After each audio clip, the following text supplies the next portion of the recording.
2 Chronicles 18. Micaiah prophesies against Ahab. Now Jehoshaphat had great wealth and honor, and he allied himself with Ahab by marriage. Some years later, he went down to see Ahab in Samaria. Ahab slaughtered many sheep and cattle for him and the people with him, and urged him to attack Ramoth-Gilead. Ahab, king of Israel, asked Jehoshaphat, king of Judah, "Will you go with me against Ramoth-Gilead?"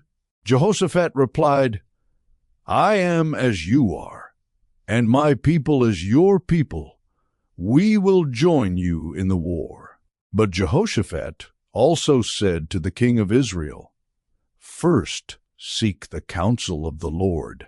So the king of Israel brought together the prophets, 400 men, and asked them, "Shall we go to war against Ramoth-Gilead, or shall I not?" "Go," they answered, "for God will give it into the king's hand." But Jehoshaphat asked, "Is there no longer a prophet of the Lord here whom we can inquire of?" The king of Israel answered Jehoshaphat, "There is still one prophet through whom we can inquire of the Lord, but I hate him because he never prophesies anything good about me, but always bad. He is Micaiah, son of Imlah." "The king should not say such a thing," Jehoshaphat replied. So the king of Israel called one of his officials and said, "Bring Micaiah, son of Imlah, at once." Dressed in their royal robes, the king of Israel and Jehoshaphat, king of Judah, were sitting on their thrones at the threshing floor by the entrance of the gate of Samaria, with all the prophets prophesying before them. Now Zedekiah, son of Kenana, had made iron horns, and he declared, "This is what the Lord says, with these you will gore the Arameans until they are destroyed." All the other prophets were prophesying the same thing. "Attack Ramoth-Gilead and be victorious," they said, "for the Lord will give it into the king's hand."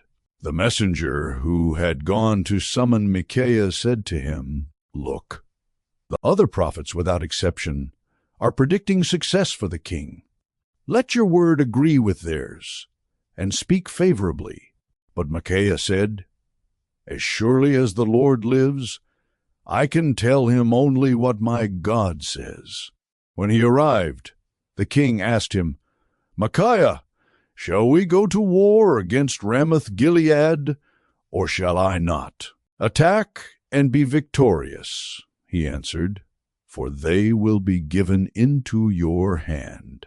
The king said to him, "How many times must I make you swear to tell me nothing but the truth in the name of the Lord?"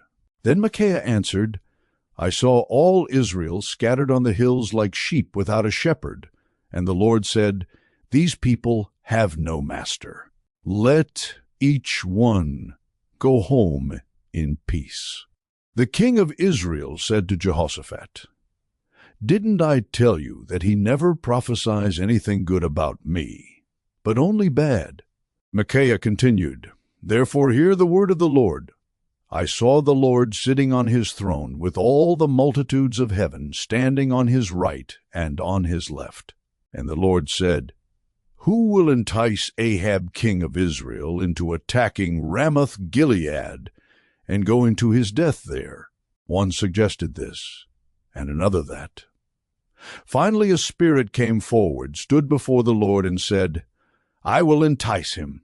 By what means? The Lord asked.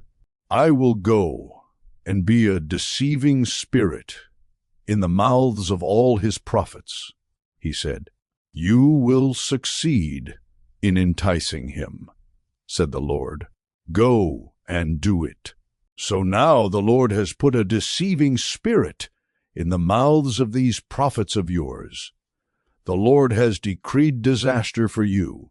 Then Zedekiah son of Kenana went up and slapped Micaiah in the face. Which way did the Spirit from the Lord go when he went from me to speak to you? He asked. Micaiah replied, You will find out on the day you go to hide in an inner room. The king of Israel then ordered, Take Micaiah and send him back to Amon, the ruler of the city, and to Joash, the king's son, and say, This is what the king says, Put this fellow in prison, and give him nothing but bread and water until I return safely. Micaiah declared, If you ever return safely, the Lord has not spoken through me. Then he added, Mark my words, all you people. Ahab killed at Ramoth Gilead. So the king of Israel and Jehoshaphat, king of Judah, went up to Ramoth Gilead. The king of Israel said to Jehoshaphat, I will enter the battle in disguise, but you wear your royal robes. So the king of Israel disguised himself and went into battle.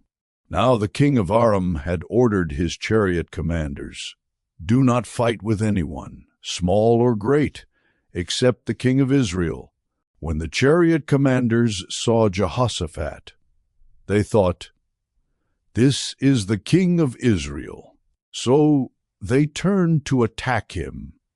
But Jehoshaphat cried out, and the Lord helped him.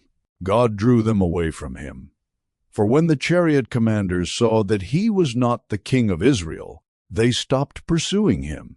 But someone drew his bow at random and hit the king of Israel between the breastplate and the scale armor. The king told the chariot driver, Wheel around and get me out of the fighting. I've been wounded. All day long the battle raged, and the king of Israel propped himself up in his chariot, facing the Arameans until evening. Then at sunset he died.